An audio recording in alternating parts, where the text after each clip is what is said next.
Cartoon Obsession. Hello everybody, my name is Nathan and I am the man with a cartoon obsession.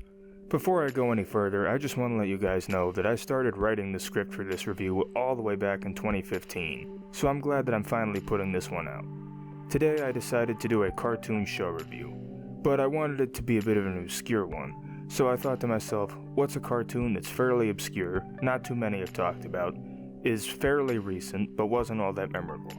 And then one show came to mind, and the show I'm talking about is none other than Robotomy.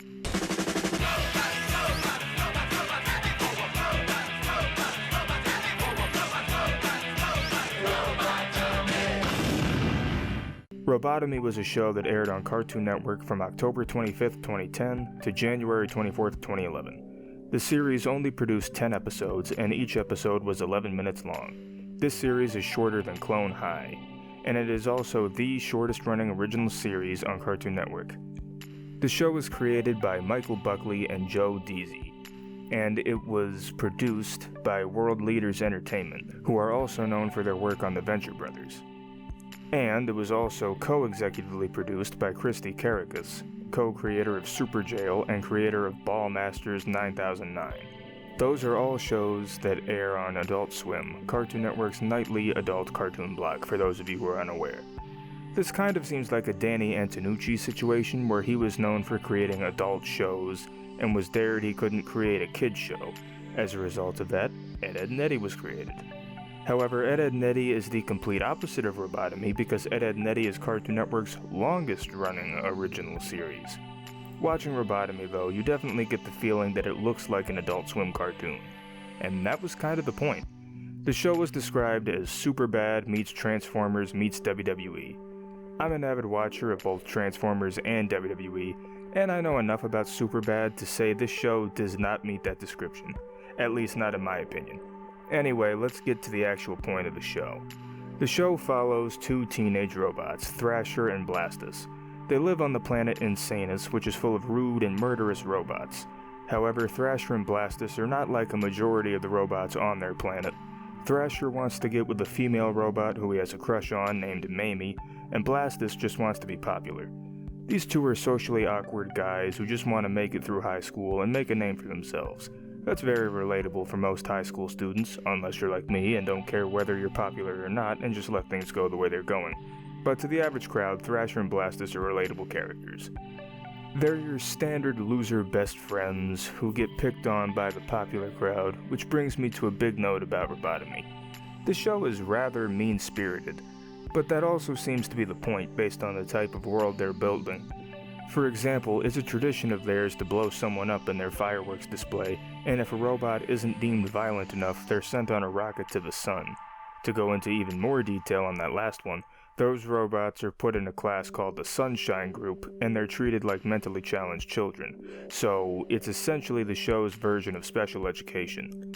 This idea may be a turnoff to some, but I personally don't think it was handled disrespectfully, and spoiler alert, they all turned out fine in the end.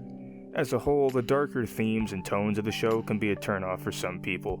There's a lot of violence in Robotomy, and it's a bit more mature than your standard PG cartoon violence, but not nearly to the levels of shows like King Star King. The mall in this show, for example, is an arena in which robots get eaten and digested by a monster. Now that's some clever wordplay, don't you think?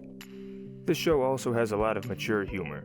That's not unheard of for kids' cartoons, in fact it's quite common, but some of the jokes in this show feel like they're pushing the boundaries a little bit. Nice. That was my favorite hand, and I don't want to know why it's your favorite. Now moving on to the characters, again they're pretty standard. You have your mean teacher in Dreadnought, Mamie is the stuck-up popular girl, and Megawatt is the popular rich kid, and I personally think he's a tool, but the show does a good job of giving him his just desserts. I don't think we're dead. Well, I think Megawatt is. Fine. Blastus is the best character in this show. He's the comic relief best friend, but he's a good take on that character type. He's not too stupid, and most of the jokes in this series come from him. Thrasher is not terrible, but he's just kind of there for me. The plots of the episodes are also nothing too special.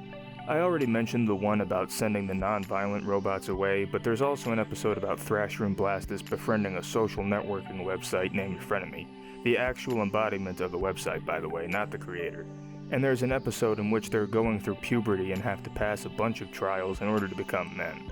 The stories at their core are nothing groundbreaking, but the show manages to put neat and sometimes interesting little twists on them to make them just a little different.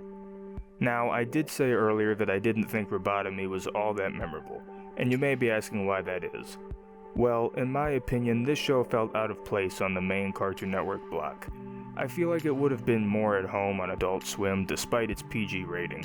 I've already mentioned how it looks like an Adult Swim cartoon due to its slightly off and kind of crude art style, which I don't think is bad. It looks a little ugly in parts, but I actually like the use of colors in this series, giving the bleak and apocalyptic nature of their world.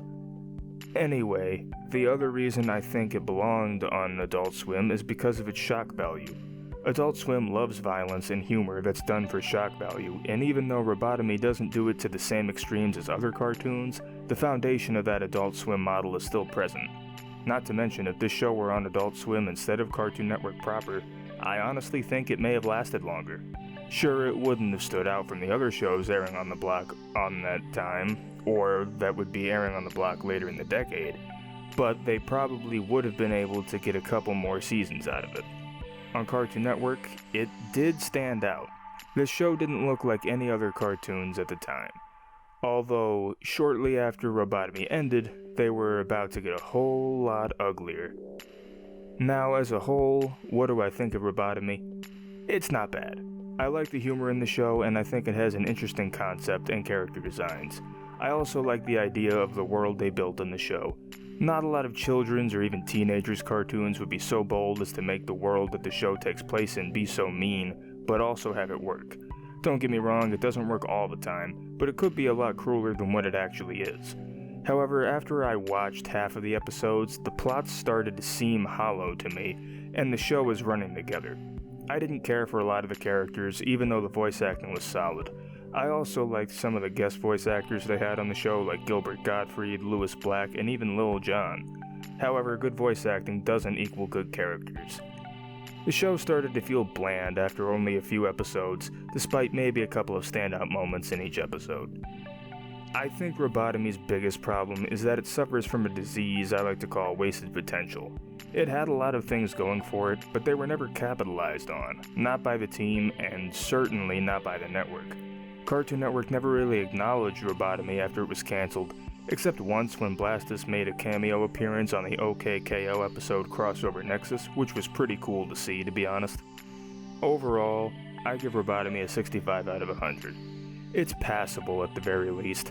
I got some enjoyment out of it at the beginning, but there's not a whole lot that keeps me invested. Maybe it's a good thing this show only lasted 10 episodes, but that's just my opinion. It's still not bad, and if you're even the slightest bit curious, I recommend at least checking out 1 or 2 episodes. I didn't take 4 years of jazz and tap to hide in the shadows! 5, 6, 7, 8. Au revoir, chérie. Au revoir, I bid you adieu. Thank you guys so much for watching the video. If you have any other cartoons, anime, or other animated works that you want me to talk about in the future, please let me know. After all, it's not my channel, it's our channel. Don't forget to like, comment, subscribe, and feel free to check out my social media pages, audition for an outro, and join the official Cartoon Obsession Discord. The links for all of which are in the description below.